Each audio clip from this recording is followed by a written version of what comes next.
in the course of the parliamentary proceedings on 4th February this year, an honorable member of this House was subjected to an unwarranted, unjustified, and deeply offensive, reckless remark, or being referred to as, for want of a better way to convey the remark, quote, the daughter of a murderer.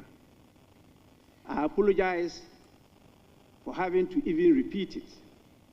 The unsavory remark was uttered off microphone from a seat of the minority side of the House in reference to the honorable member.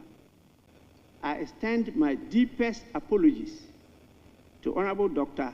Zaneto Ajiman-Rawlings, Member of Parliament for Klote Kole, Her Excellency Nana Kunedu Ajiman-Rawlings, the former First Lady of Ghana and widow of our late illustrious President, the family, the chiefs, and all the good people of Anglo Duko and Anglo land.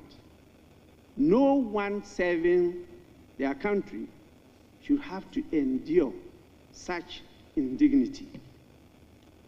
Consequently, a formal investigation has been initiated to determine the identity of the member who made the comment.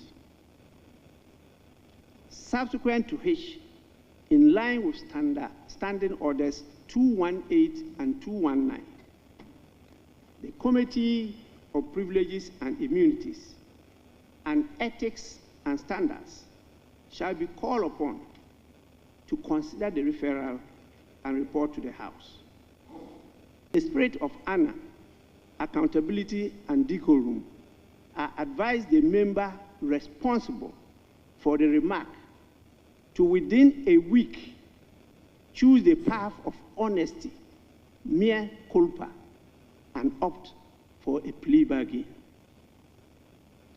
Taking this step would demonstrate good faith and respect for parliamentary dignity, rather than awaiting the outcome of the ongoing investigation, which will ultimately uncover the member who made the statement.